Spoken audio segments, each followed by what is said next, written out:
Hola viajeros, en esta ocasión vamos a retroceder en el tiempo para conocer la historia de Guatemala, que incluye la época contemporánea, moderna, republicana, colonial y prehispánica, conservada en el Museo Nacional de Arte de Guatemala, MUNAG, en Antigua Guatemala, Zacatepeques. Gabriela Morales es quien será nuestra guía. ¡Bienvenidos!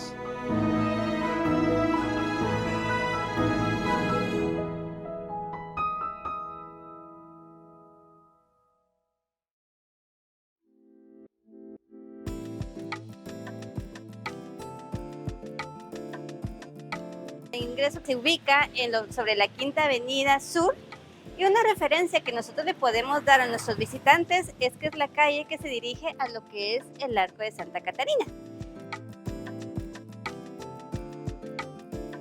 No podemos tomar fotografías con flash. ¿Por qué razón? Porque el flash afectaría mucho la restauración que se le ha dado a nuestros cuadros, obras, pinturas, esculturas, todo eso.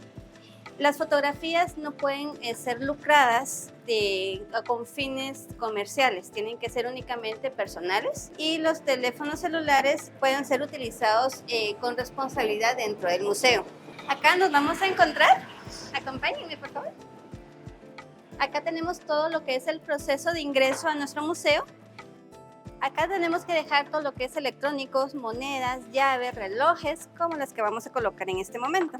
Tenemos los relojes, tenemos los audífonos, todo electrónico. Pasamos lo que es el arco para nuestra revisión. Él ya nos los entrega por este lado de acá. Acá podemos recoger nuestras pertenencias y ya podemos ingresar al museo.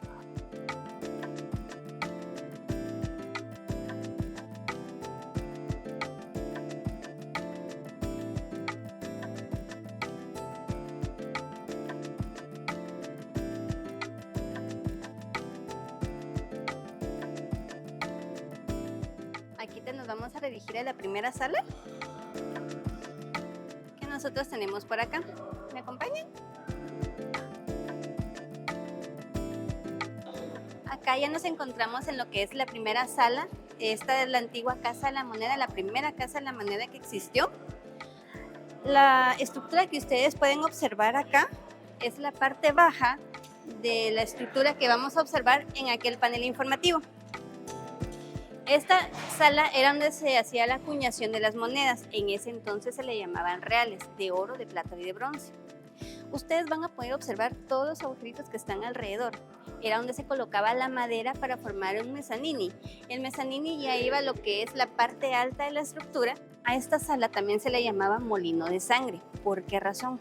Se utilizaban animales de fuerza como bueyes o mulas. Entonces ellos daban la vuelta alrededor acá, pero ellos no tenían, como ahorita ustedes pueden observar, la montura todas lindas que ellos utilizan en los carruajes, en todos esos vehículos, sino que ellos tenían literalmente una faja con un lazo.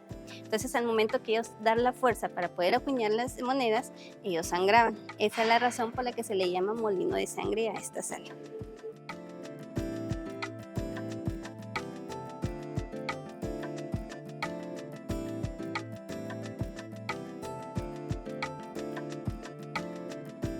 Entonces nos podemos dirigir en estos momentos hacia lo que es la recepción para nuestro registro de visitantes. Muy buenos días, adelante, bienvenidos. Les vamos a dar unas pequeñas recomendaciones para que ustedes puedan realizar su visita en el museo. Número uno, si ustedes cuentan con una mochila como la que tenemos acá, la vamos a llevar siempre adelante, esto para que tengamos un control de la mochila y evitar accidentes dentro de las salas. Si ustedes desean tomar bebidas, lo pueden hacer únicamente en espacios abiertos y no pueden consumir ningún alimento ni bebidas dentro de las salas. Los invito a que puedan escanear nuestro código QR para que se puedan llevar una audioguía totalmente gratis en su teléfono, o bien nosotros les podemos brindar lo que es una audioguía que es totalmente gratis. El único requisito es que ustedes nos dejen un documento de identificación y ustedes se llevan su audioguía. Al finalizar su recorrido, ustedes regresan a la audioguía y nosotros regresamos su documento. Gracias. Adelante, bienvenidos.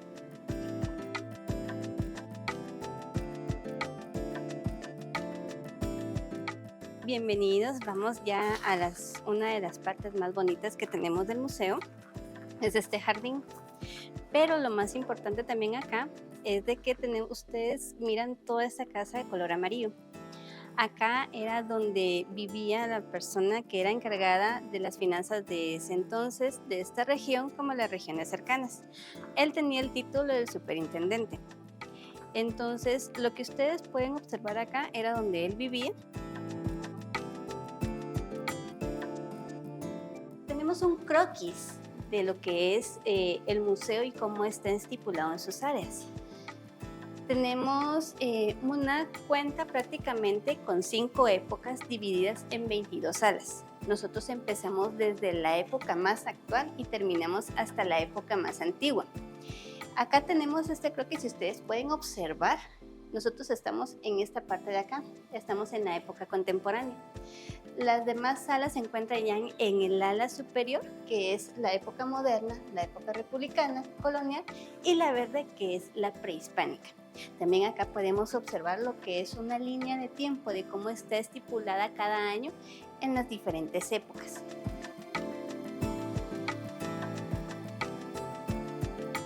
En 1960, el año de 1900 está considerada la época moderna, de 1900 a 1850 está considerada la época republicana, de 1850 a 1524 está la época colonial y de 1524 a 1000 a.C. tenemos la época prehispánica.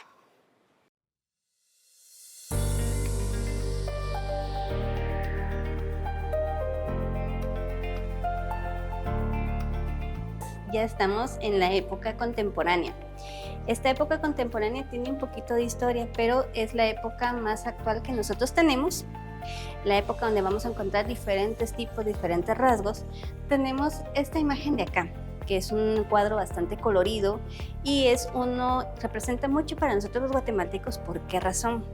Es una de las tradiciones más importantes que nosotros tenemos y realizamos el 1 de noviembre. Si ustedes se recuerdan, tenemos lo que es la elevación de los barriletes gigantes en Zumpango, Zapatepeques. Esta es como que un mensaje que nosotros le enviamos a lo que es nuestros antepasados, a las personas que ya fallecieron. Otra parte de la época contemporánea, que es la que tenemos por acá.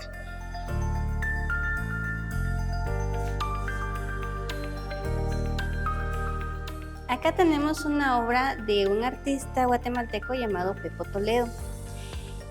Sus obras prácticamente son en este punto, en este rango. Él lo que quiso representar acá es lo que es un cerebro humano, cómo figura para él en una obra un cerebro humano.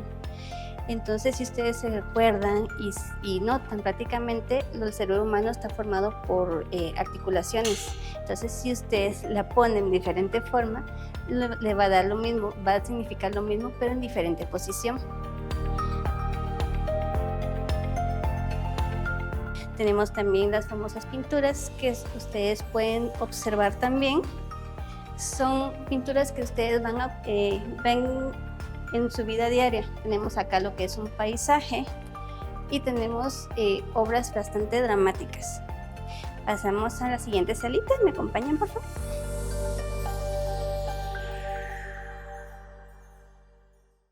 Tenemos acá una obra de un artista llamado Cris Papita. Esta obra es bastante significativa, es un hiperrealismo prácticamente, pero tiene 2 significados esta obra. El patito representa lo que es la infancia de uno, nuestra infancia, lo que nosotros jugábamos, lo que nosotros nos divertíamos de niños. Pero la bolsa que tenemos acá significa que nosotros no estamos teniendo la conciencia para la contaminación en nuestro medio ambiente. Si ustedes se recuerdan, nuestros ríos, nuestros lagos, nuestros mares están totalmente contaminados. Y otro significado que le podemos dar a esta obra es de que la contaminación está ahogando lo que es nuestro mundo, nuestra infancia, todo lo que nosotros representa. También tenemos por acá una artista llamada María Dolores Castellanos. Ella trabajó en yeso, pintura y resina de cristal. Ella se dedicó más que todo al arte femenino. Tenemos una obra acá de ella que se llama La Siesta. Si ustedes se pueden dar cuenta, todos los rasgos de ella es totalmente femenino. Esta obra es bastante maravillosa. se llama Por ti perdí la cabeza. Está hecha en resina de cristal. Si ustedes pueden observar, todos los detalles son únicamente femeninos. Tenemos lo que es las mariposas, el abanico, las libélulas, las rosas, los apliques que ella utilizó, y prácticamente ella se enfocó más en el arte femenino. ¿Por qué razón? Había una situación bastante con los artistas, que ella no podía pintar una obra como la que vimos del patito allá afuera, sino que ella se tenía que dedicar únicamente al arte femenino. Pero por otra enfermedad que ella padeció, fue la razón más importante por la que ella se dedicó a todo ese arte, al arte femenino, al arte de crear a la mujer, de poder sobresaltar la belleza de ella. Esta sala es una de las más importantes que hay en la época contemporánea.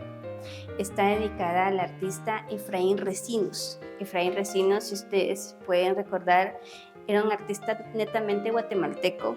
Él falleció en el año 2011 a los 83 años. Se dedicó prácticamente a lo que es el arte. En temas de arte, las reglas es empezar desde lo más moderno hasta lo más contemporáneo. Pero él empezó al revés. Si ustedes se pueden dar cuenta, estas obras están hechas con figuras, rostros, y todo está difuminado y está como que entrelazado. A comparación de la obra que tenemos al fondo, es una obra bastante moderna. Aparte, Efraín Recinos fue uno de los fundadores del Teatro Miguel Ángel Asturias, y precisamente en honor a él hay una sala dedicada a su nombre.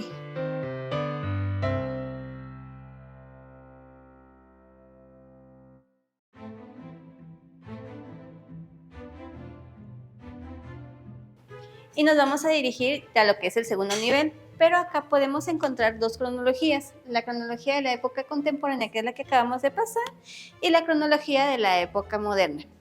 Entonces avancen acá conmigo, por favor. Nos dirigimos al segundo nivel, ingresamos por esta ala de acá para poder dirigirnos a la segunda época.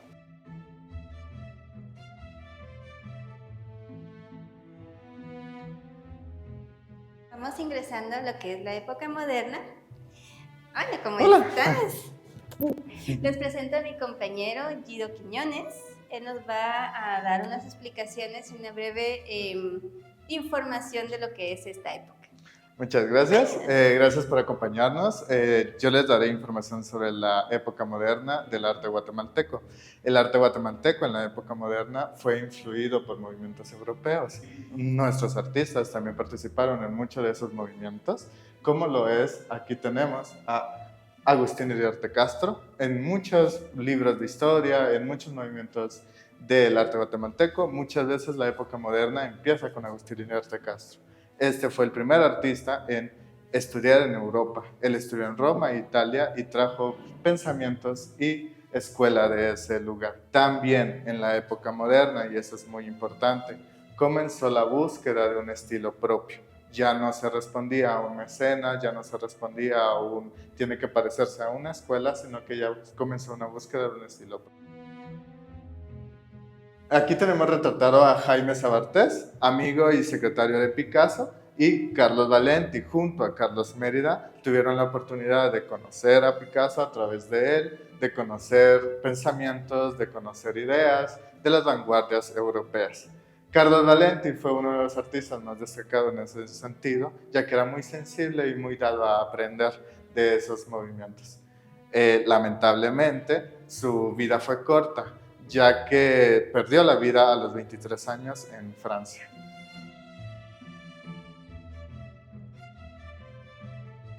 Nos dirigimos ahora a lo que es la segunda sala de la época moderna.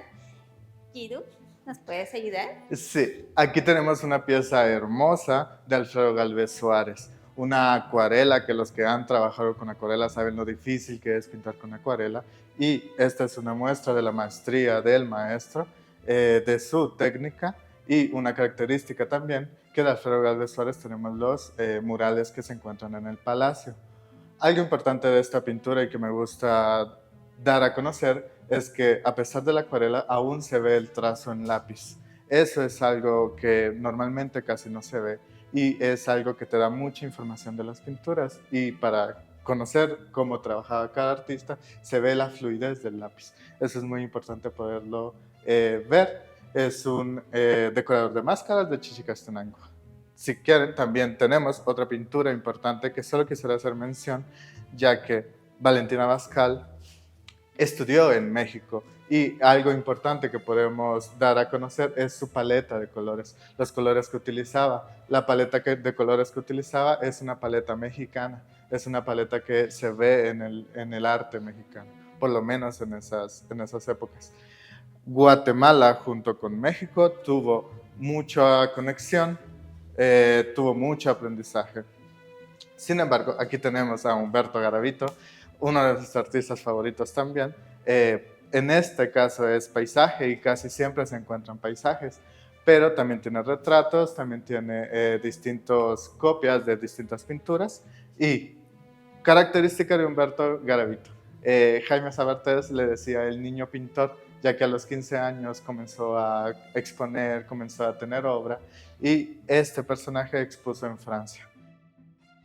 Una característica de esta pintura es la pincelada tan rápida y la dificultad que tiene hacer un paisaje. La gente que ha hecho paisajes sabe muy bien de eso, que la luz cambia, el clima cambia, así que la pincelada tiene que ser rápida, el dibujo tiene que ser rápido. Otra pieza importante es esta de Enrique León Cabrera, que todos hemos tenido una pieza de él, ya que en el billete de A5, el grabado que está en el billete de A5 es de este artista. También tiene la característica de tener esa pincelada tan dinámica, esos grumos, ese ya no miedo a que sea liso y perfecto el trabajo, sino que ya una búsqueda de un estilo propio, como lo comentábamos al inicio. También tenemos una pieza de Francisco Thun. Thun tenía la característica de ser un estilo propio. Él casi no tenía escuela, él desarrollaba sus trabajos sin escuela, sin amigos, sin casi nada. Era un artista rebelde. Sin embargo, hizo su trabajo muy personal. Esta pintura en especial relata un lapso curioso de su vida, ya que da a entender su huida de la cárcel. Él estuvo preso y aquí lo quiso retratar junto con otro personaje, huyen de la cárcel.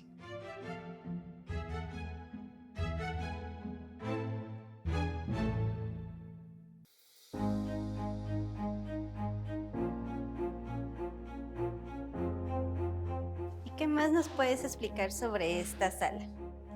Uno de los artistas importantes para Guatemala fue Carlos Mérida, este artista en especial, y me gusta detenerme en ese sentido y poderle platicar a la gente para que poder dar un punto de vista. Es la importancia del artista, también es el avance al pensamiento humano que aporta y el avance a las vanguardias, a la plástica de su país y en este caso guatemalteca.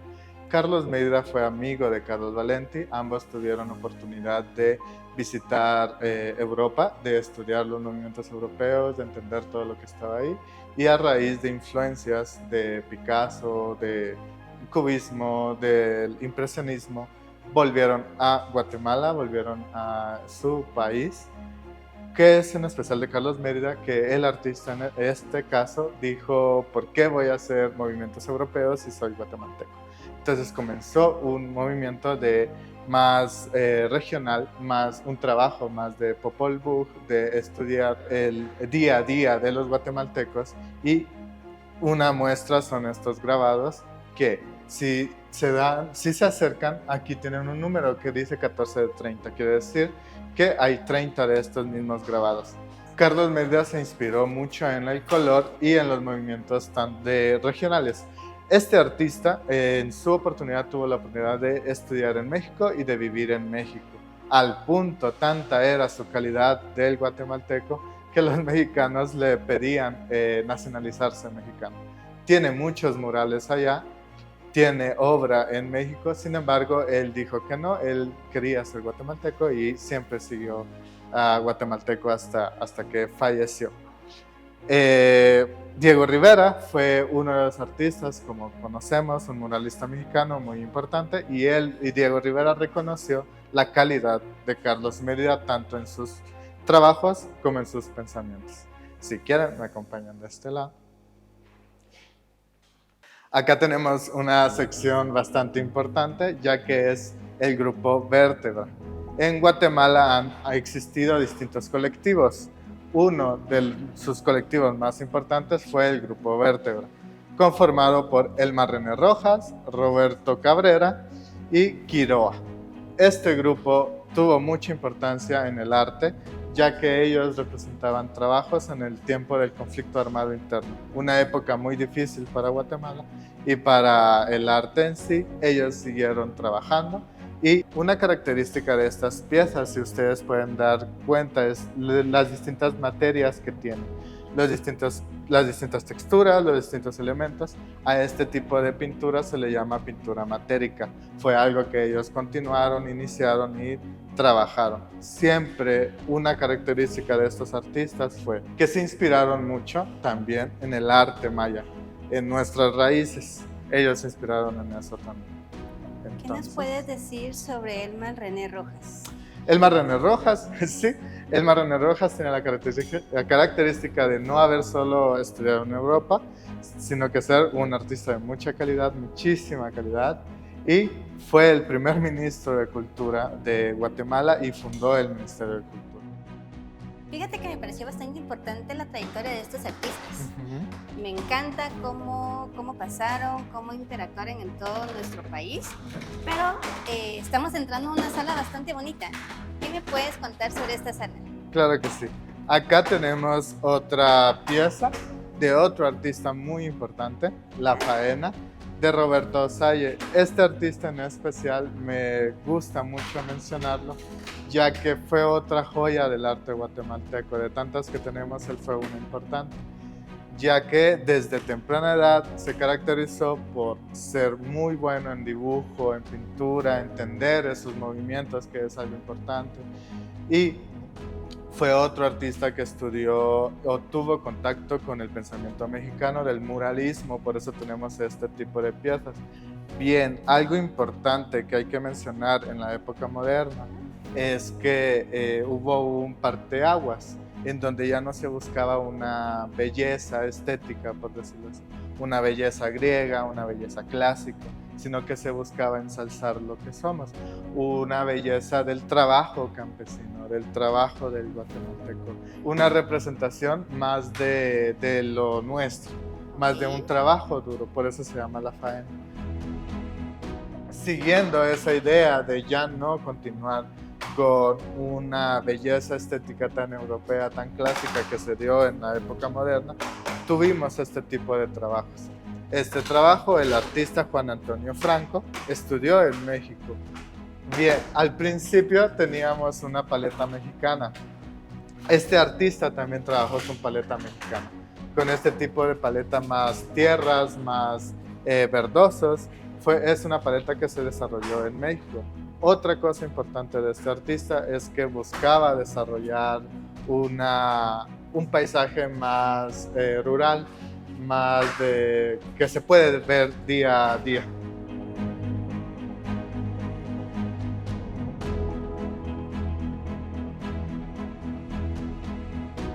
Una característica de estos artistas fue una crítica social.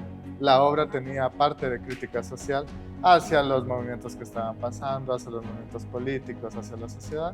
Y una característica de esta pieza importante es que el pequeño niño está vestido como un pequeño soldado. Y otro detalle que casi no se ve es que aquí en chiquito tenemos una pequeña muerte. Me encanta la historia de todo esto. Veo que tenemos más obras de este lado.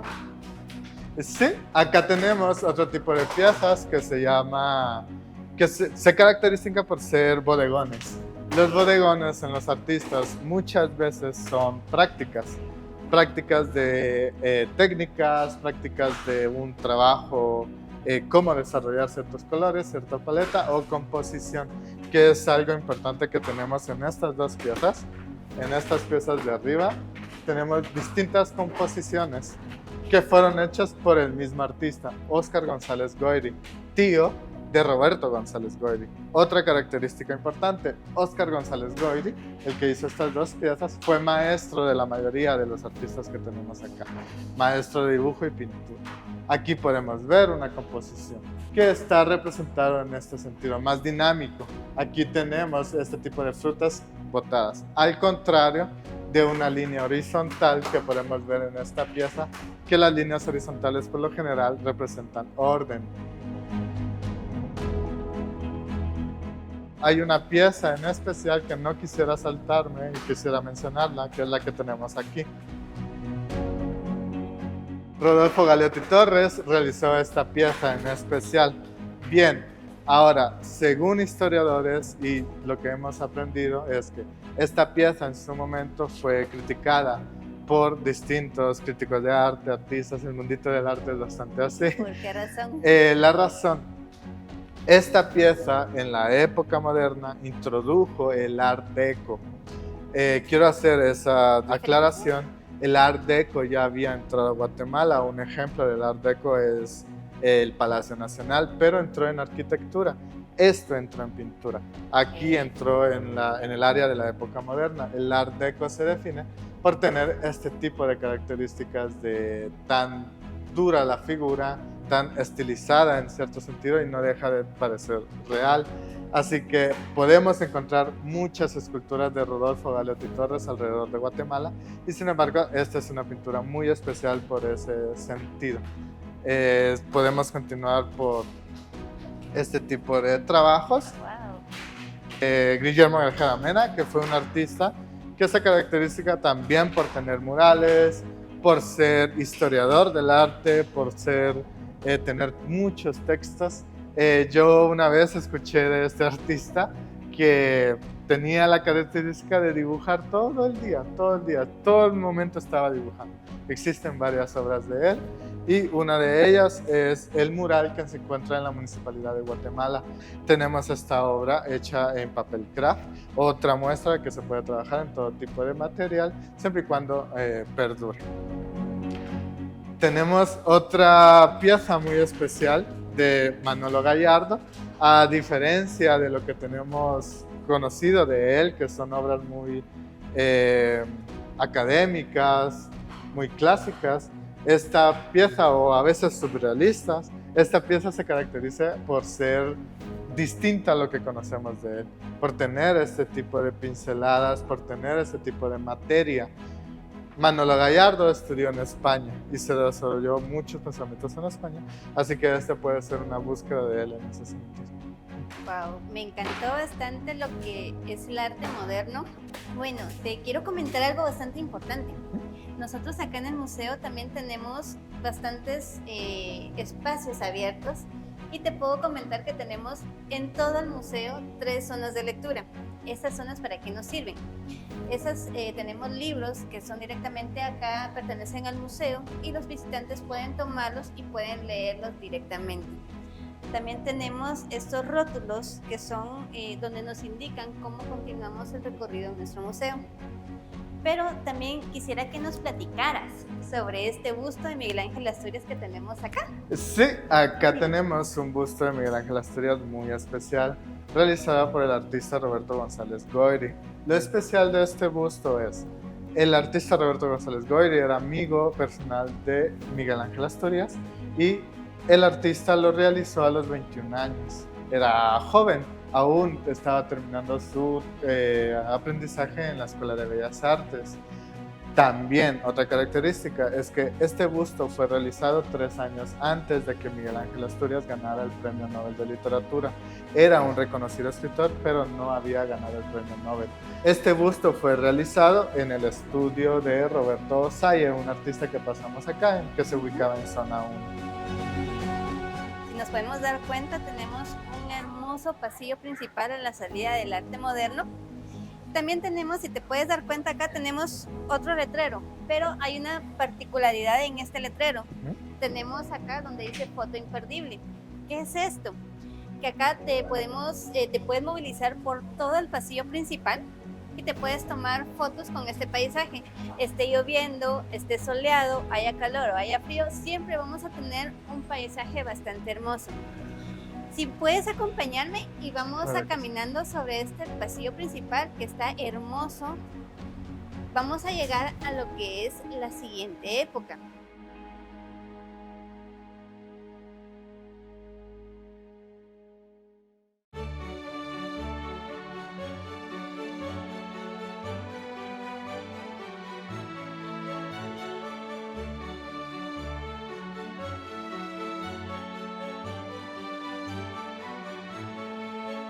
Ingresamos a lo que es la época republicana, pero me estoy dando cuenta que tenemos un hermoso traje acá. ¿Me puedes explicar qué es este traje? Claro que sí. Me gusta, antes de explicar pieza por pieza, me gustaría poder dar a entender algo. El arte en Guatemala ha tenido muchas evoluciones, ha tenido muchos trabajos. A diferencia de la época moderna, y así se va entendiendo un poco cada movimiento, la época republicana sí respondía a un arte más útil, a un arte más decorativo, a un arte más de cierto prestigio, y a diferencia de la época moderna en donde se buscaba un estilo propio, aquí ya buscamos un estilo decorativo, casi decorativo.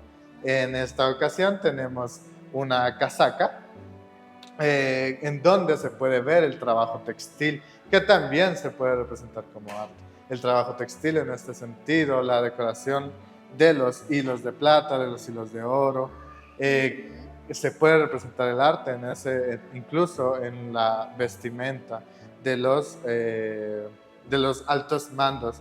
Mucho de este trabajo también de la época republicana, del arte de la época republicana, era que estaba dado a personas, a mecenas, a altos mandos. Otro documento importante acá, y sí me gustaría poderlo enseñar, es el grabado de América Independiente. Este grabado es la primera vez que sale en un documento escrito el nombre de Guatemala como país independiente, como república independiente. Es la primera vez que sale, y salen distintos países también en el escrito que tenemos abajo. Algo que se dio mucho en la época republicana, no solo en Guatemala, sino que en todo el mundo, fue el uso del grabado, ya que se necesitaba documentar, se necesitaba sacar pequeñas escenas de relatos, pequeñas obras en gran cantidad, así que el grabado funcionó mucho en esa época, y este es uno de ellos. Este es importante por ese sentido. También sobre este jarroncito o esta ánfora, ¿qué nos puedes explicar? Funcionaba de forma decorativa, funcionaba con el arte. En esta época tenía una razón de ser, no solo un estilo propio. Y una característica especial es la palabra septiembre. ¿Qué razón? Así se escribía antes, no había como una Real Academia en el pasado, y se escribía como sonaba, y muchas veces lo escribían así, septiembre. Okay. Ahora nos vamos a dirigir a un pasillo bastante bonito, que estoy viendo que tiene bastante historia. Tenemos cañones, tenemos bustos.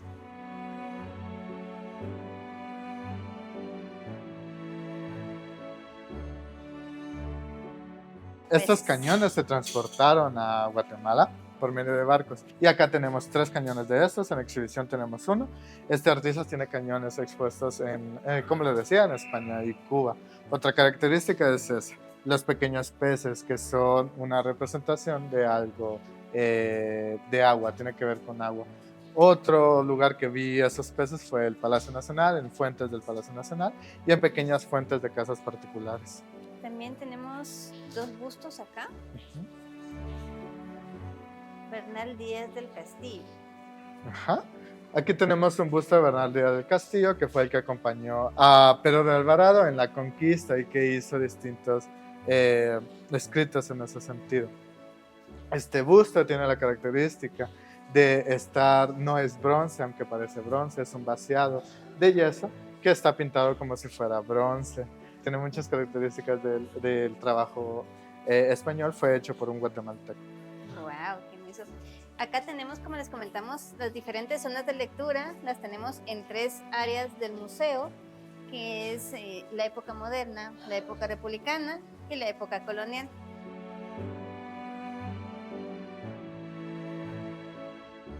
estamos dándonos a otro busto. Esta pieza que representa a Justo Rufino Barrios es un busto del expresidente. Ahora bien, hay algo importante de esta pieza. Este fragmento de pieza le pertenecía a un monumento más grande que por temblores y demás que cayó al suelo. Se fue recuperada por el Ministerio de Cultura. Por desgracia tuvo algunos golpes y algunas señas de ese momento, pero actualmente está expuesto acá.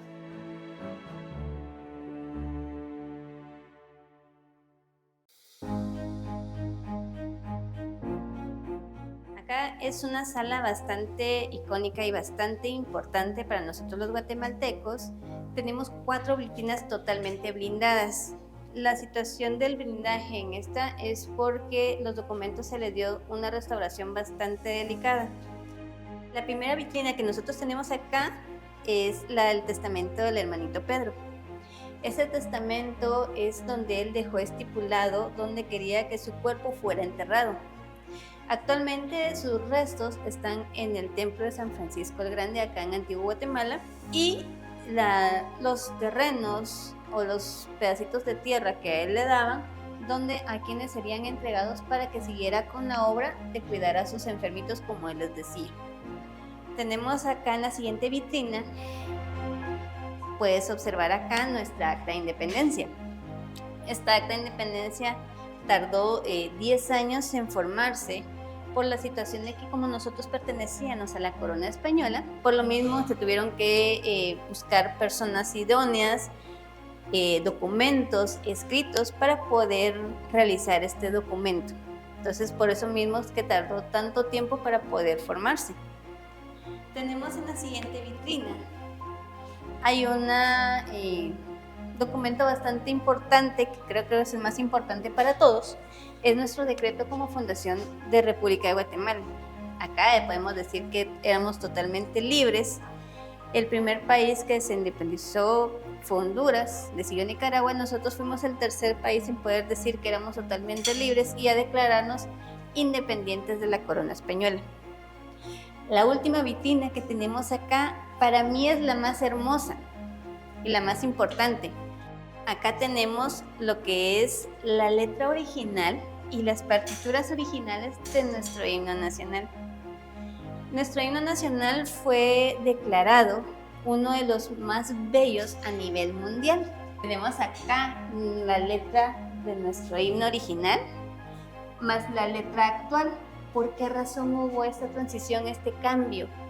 La situación es que como en ese tiempo nuestro país estaba en un conflicto bastante diferente, había muchas desigualdades, había mucha sangre, mucha matanza, nuestro himno es demasiado sangriento para poder cantarlo. Si te puedes dar cuenta, en este coro de acá que tenemos, te arrancaron del potro sangriento y te alzaron al trono de amor, a como lo tenemos acá, y logramos sin choque sangriento colocarte en un trono de amor. Entonces se decidió que en 1934 por José María Bonilla Ruano se hiciera una modificación a nuestro himno, al cual nosotros conocemos y cantamos actualmente. Nos vamos a dirigir a lo que es la última sala de esta época. El arte en la época republicana y servía como decorativo, y el artista, aunque no todos, tenía la característica de ser casi artesano. Así que este tipo de trabajos era muy común en esa época y se le considera una rama del arte. En esta ocasión tenemos un tallado en madera bastante bello, la pieza de mármol, que no solo el mármol es caro, vuelvo a lo mismo de la época republicana, que eran trabajos para altos mandos, y también tenemos algo que sucedía mucho en esa época, el tapiz de las sillas.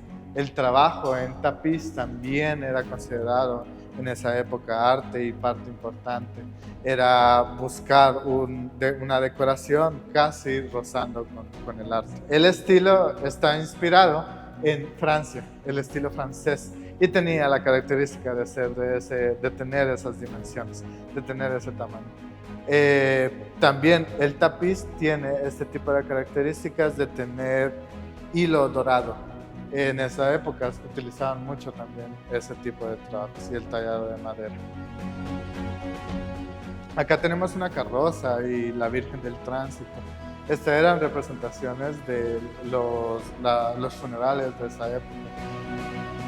Este tipo de carrozas estaban a disposición de todas las personas. Y en esta parte el cochero jalaba los caballos que estaban amarrados acá. Volvemos a lo mismo, el arte en la época republicana tenía siempre una función, a diferencia de la época moderna, de que era en busca de un estilo propio. El tallado en madera de las partes de arriba, el tallado de todo este tipo de sentido, representa también el arte republicano. Qué hermoso, me encanta cómo vamos retrocediendo en el tiempo, descubriendo nuevas formas, nuevas culturas.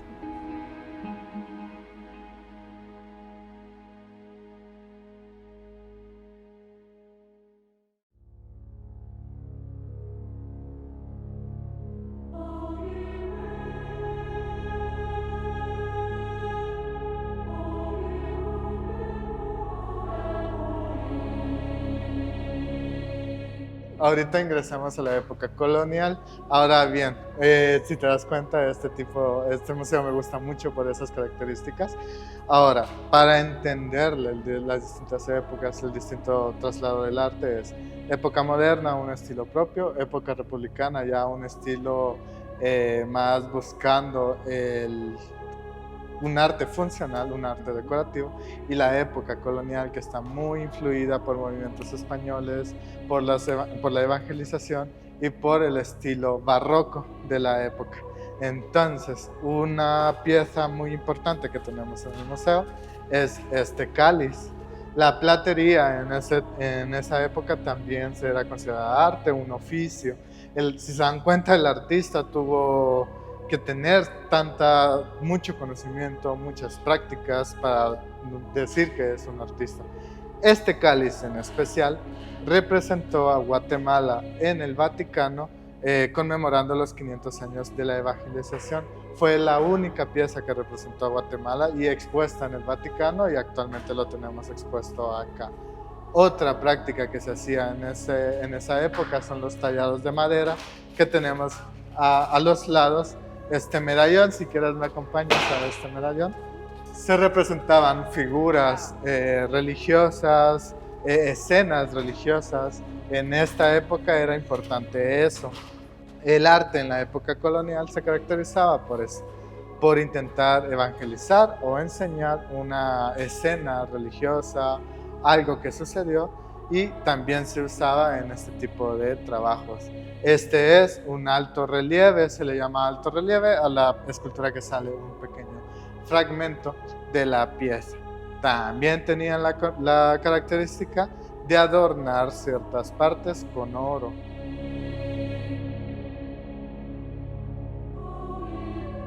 Esta pieza también cuenta con las mismas características de la anterior.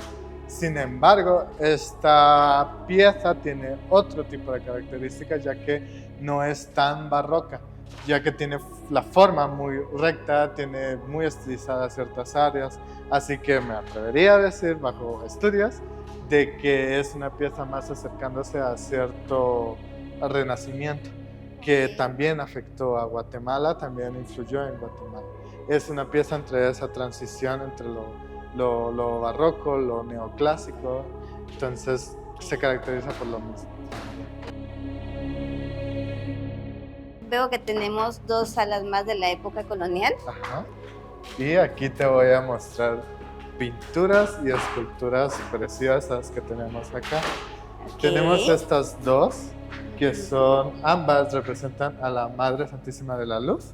Ambas son del estilo barroco, son pinturas de estilo barroco. A este estilo se caracteriza por ser como un poco oscuro. Otra pequeña característica de la pieza que tenemos acá es de Juan Correa. Y a pesar de lo hermoso que es la pieza, también trata de lo mismo. Aquí algo importante que tiene la pieza en especial es su marco. Si visitamos la iglesia de la Merced, acá en Antigua Guatemala, todas sus pinturas tienen ese marco. Tenemos acá dos esculturas que representan un momento auge en la escultura barroca guatemalteca. No solo están hechas por un solo artista, sino que hubo trabajo de escultor, tallador, uno que se encargaba de las carnaciones, otro que se encargaba de aplicar el oro, el otro de los colores.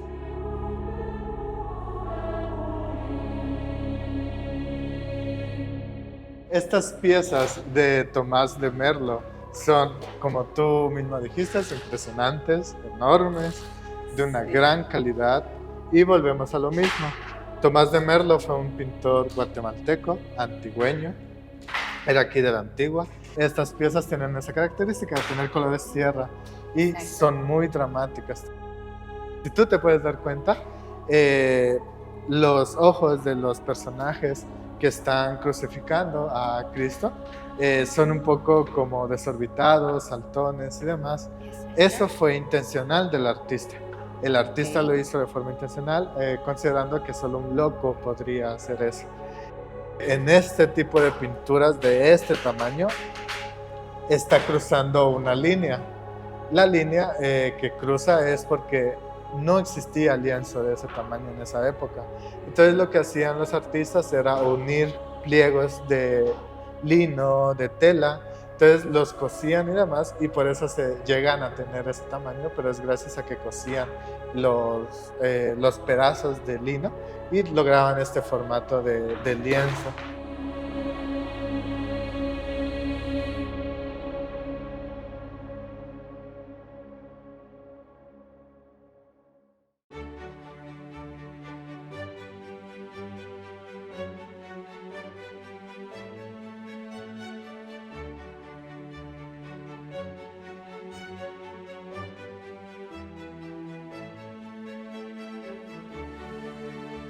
En la época prehispánica contamos con 3 salas. La primera es esta.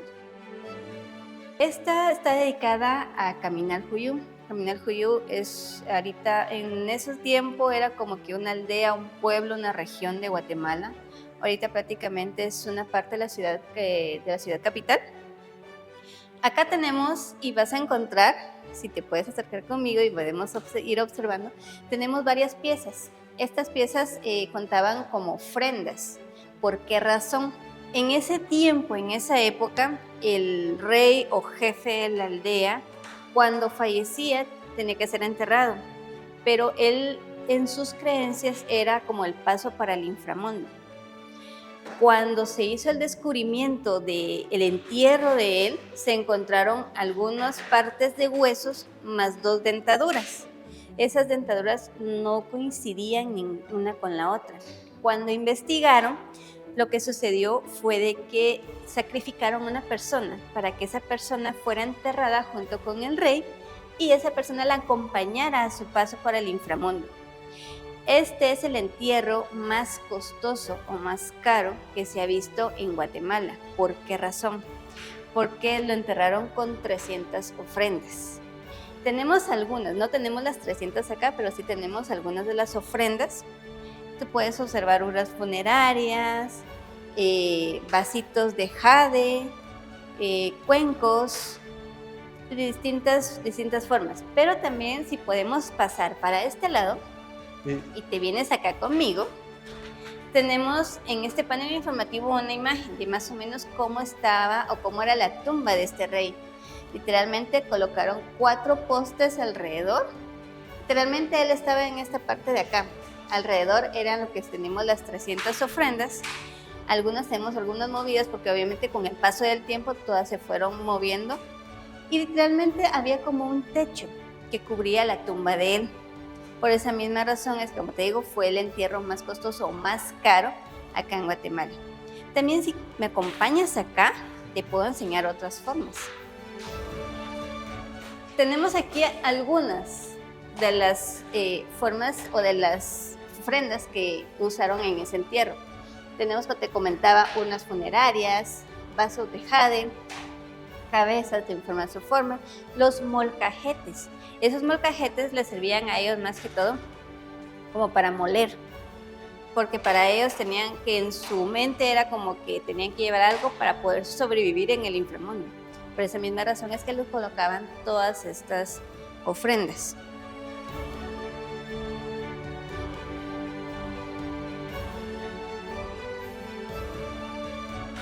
Tenemos también estas piedritas de obsidiana, que eran las formas en que ellos podían defenderse. Entonces eran como los famosos cuchillos o navajas que nosotros tenemos ahorita. Estas eran las que ellos utilizaban para poder también realizar figuras o poder, hacer los cortes en las plantas. Por medio de sus pinturas, por medio de sus jarrones. Si tú ves en algún otro museo algún jarroncito pintado, tú vas a ver inmediatamente que es su vida, lo que ellos vivían, lo que ellos pasaban, lo que ellos querían expresar prácticamente en todo. ¿Sí? Aquí tenemos dos silbatos también, que me gustaría poderles enseñar, y el de en medio tiene la característica de tener un pequeño casco. Esa cabecita de águila se le pone en la cabeza, entonces tiene la característica de ser un casco.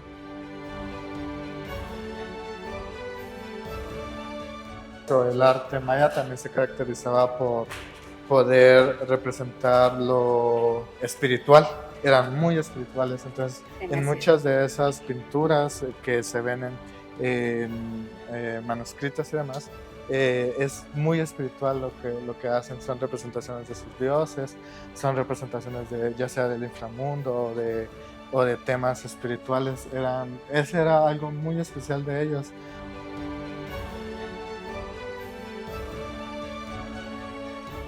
Acá el 98% de las figurillas que te vas a ver, de las esculturas que están acá, fueron encontradas en la Blanca San Marcos. Entonces, por esa misma razón nosotros le denominamos a esta sala La Blanca. También podemos observar, tenemos acá varios vasos, varias figurillas de cerámica. Tenemos los famosos sellos. Se los colocaban también en la piel, hacían los rituales prácticamente con ellos, eran famosos sellos sagrados prácticamente. Tenemos, si tú puedes ver acá, en el panel informativo tenemos unos cuantos muestras de sellos que se encontraron. En Mesoamérica se tiene el registro desde el año 1000 a.C. de estos sellos hasta la conquista española, o sea, tenemos una buena época más o menos de 1000 a.C. hasta como 1524 más o menos, y como te digo, se usaban en uso ceremonial, ritual, literalmente como para sellarse ellos, identificarse de las demás tribus.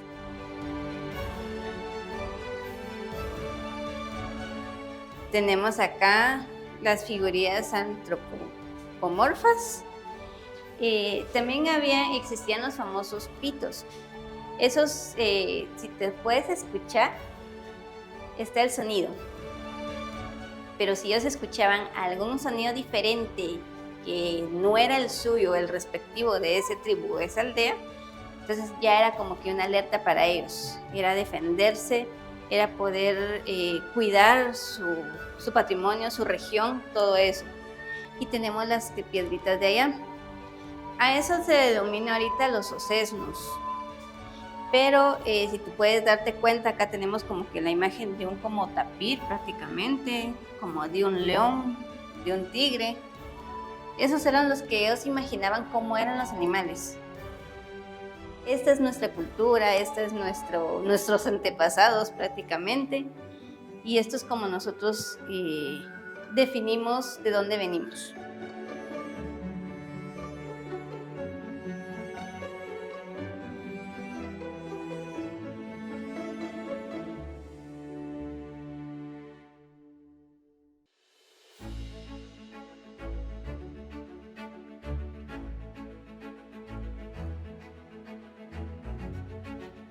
Así es como terminamos nuestro recorrido acá en MUNAC, visitando todas las salas, nuestras épocas. Guido, te agradezco bastante por tu apoyo, por tu conocimiento, por tus aportaciones a nuestro museo. Para mí es un placer. Gracias. Te lo agradezco bastante. Gracias.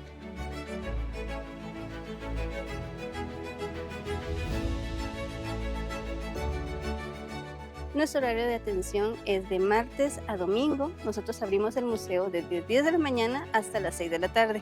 Los invitamos a que vengan a conocer nuestro museo. Es totalmente gratis. Lo único que pedimos es un documento de identificación para nuestro registro de visitantes.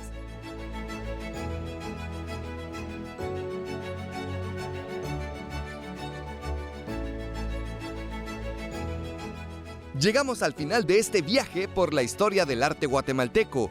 Cuando visites la antigua Guatemala, no te pierdas esta inolvidable aventura e incluye a tu itinerario conocer el MUNAC.